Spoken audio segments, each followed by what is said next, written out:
भगवान राम को भगवान शंकर ने देखा तो भगवान शंकर ने उनको दंडवत प्रणाम किया, सच्चिदानंद धन बोलकर माथा टेका। तो माँ सती को बड़ा हैरान हुआ कि मेरा पति जो त्रिलोकीनाथ है वो एक साधारण से आदमी को जो रो रहा है उसको सच्चिदानंद बोल रहा है, ये कैसी बात हो गई। तो उसने अपने पति देव भगवान शंकर से कहा कि प्रभु आप तो दुनिया को चलाने वाले हैं, आप एक साधारण मनुष्य जो अपनी बीवी के लिए विलाप कर रहा है उसके लिए रोते क्यों हैं। तो भगवान शंकर ने बोला कि ये वो नहीं है जो तू सोच रही है, ये ईश्वर हैं, ये राम हैं, ये वो राम हैं जिन्होंने अवतार लिया है। लेकिन सती को ये बात समझ में आई नहीं। बोला अवतार लेने वाला व्यक्ति अपनी पत्नी के वियोग में रो रहा है, ये तो जार जार होकर रो रहा है। तो भगवान शंकर ने बोला माता शक मत करो, लेकिन कभी कभी स्वभाव से भी आदमी शक करने लगता है और शक कितना बुरा असर डालता है मैं आपको बताना चाहूँगा। तो भगवान शंकर ने कहा अगर तेरे को विश्वास नहीं है तो तू परीक्षा ले ले। तो मैं यहाँ बैठा हूँ, तू परीक्षा ले आ। तो माँ ने कहा ठीक है। तो अब सती जा रही हैं भगवान राम और लक्ष्मण की परीक्षा लेने। तो जब गई परीक्षा लेने तो उनको सोचा कि मैं परीक्षा लूँ कैसे, पता कैसे चलेगा कि ये असली वाले ईश्वर हैं या वैसे कोई साधारण मनुष्य है। तो सती ने सोचा कि ये सीता के वियोग में भटक रहे हैं, तो मैं ऐसा करती हूँ सीता का रूप ले लेती हूँ। तो अगर तो ये मनुष्य होंगे तो मुझे देख लेंगे तो ये बोलेंगे अरे सीता तुम यहाँ कैसी हो, तो फंस जाएंगे। तो माँ सती ने सीता का रूप धारण कर लिया भगवान राम की परीक्षा लेने के लिए। और जब भगवान राम और लक्ष्मण उस वन से गुजर रहे थे तो सती तुरंत भगवान राम के आगे आ गई जो सीता का रूप ली हुई थी। अब भगवान राम ने जैसे ही सीता रूप में सती को देखा तो भगवान राम ने हाथ जोड़ दिए।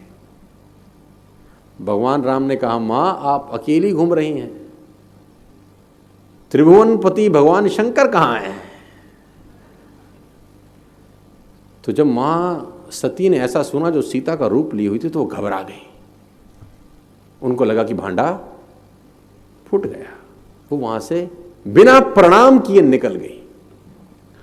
अब भगवान की लीला देखिए, वो जिस रास्ते से गई उनको सामने से भगवान राम लक्ष्मण और सीता आते हुए दिखाई दिए। मां सती के हैरानी का ठिकाना नहीं था, क्योंकि भगवान राम और लक्ष्मण को तो पीछे छोड़ाई थी। सामने से उन्होंने देखा राम लक्ष्मण और सीता उनकी तरफ चलते आ रहे हैं तो घबरा गई। पीछे मुड़ के देखा तो देखा पीछे से भी भगवान राम लक्ष्मण और सीता उनकी तरफ आ रहे हैं। दाहिने देखते हैं तो दाहिने से आ रहे हैं, बाहिने देखते हैं तो बाहिने से आ रहे हैं। तो मां सती घबरा के वहीं बैठ गई। जब थोड़ी देर के बाद भगवान ने अपनी माया समेटी तो वहां कुछ नहीं था।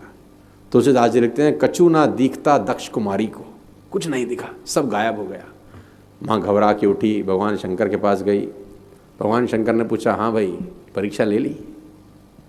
झूठ बोली मैं लिए बिना ही आ गई क्योंकि फंस चुकी थी। भगवान शंकर ने आंख बंद करी। तब शंकर की जो धरी ध्यान रखा और सती जो चरित्र की ने सब जाना, जो सती ने चरित्र किया था सब जान लिया। और यहाँ गुरु की कितनी बड़ी महिमा है। तो भगवान शंकर को लगा कि इन्होंने मेरी माँ का रूप लिया, अब इनके साथ पत्नी के साथ संबंध नहीं हो सकता। भगवान शंकर ने त्याग कर दिया सती का कि उन्होंने मेरे, कहते हैं कि त्याग आचरण का विषय है, उच्चारण का विषय नहीं है। हिंदुस्तान में उल्टा है, त्याग उच्चारण का विषय हो जाता है।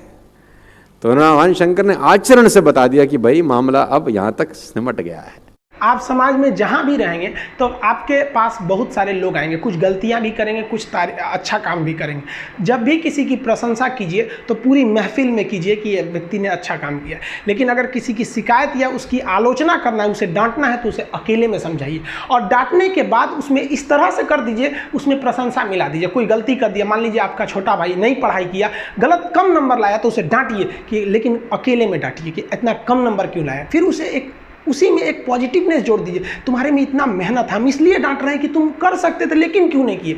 मतलब आप केवल इसे निगेटिव मत बोलते रहिए। और किसी भी रिश्ते को अगर बिगाड़ना है ना, चाहे कितना भी गहरा रिश्ता क्यों ना हो, उसकी कमियों को डेली कोंचते रहिए। तुम ये किया, तुम ये किया, तुम ये किया।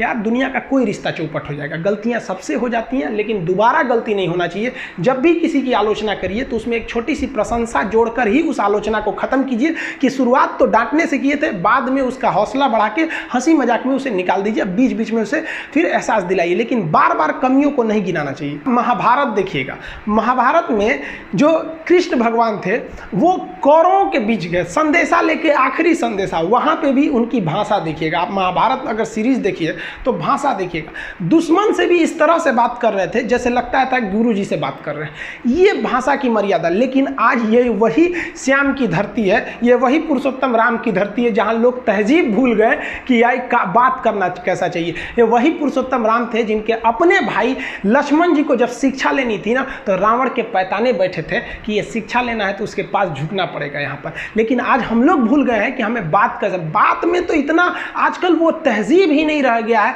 कि इतना रफ बोल दो कि दुश्मन। किसी से पूछो, एक लड़का पूछा तुम्हारा क्या हाल है, तो कर रहा है खराब है, ठीक कर दोगे। जब हाल है भाई। आप सबकी जिंदगी में कुछ कठिनाइयां आएंगी, ठोकरें लगेंगे, लेकिन ठोकर खा के संभलना भी जरूरी है। ठोकरें खाकर भी ना संभला तो ये मुसाफिर का नसीब। राह के पत्थर तो अपना फर्ज अदा कर चुके हैं। और कभी भी मुश्किलों से घबराइएगा नहीं। कोको कोला कंपनी जब स्थापना हुई थी तो एक साल में केवल इसके 25 बोतल बिके थे। कंपनी का दिमाग हिल गया था। लेकिन आज के समय में दुनिया में हर जगह कोको कोला बिकता है और इसने तो फिजिक्स को उल्टा कर दिया। लोग कहते हैं ठंडा मतलब तो कोको कोला। भाई साहब, ठंडा मतलब वो होता है जिसका टेम्परेचर कम हो, लेकिन इतना बिका कि इसके आगे लोग भूल गए कि ठंडा मतलब कोको कोला नहीं होता है। ठंडा मतलब वह चीज़ जिसका टेम्परेचर कम है।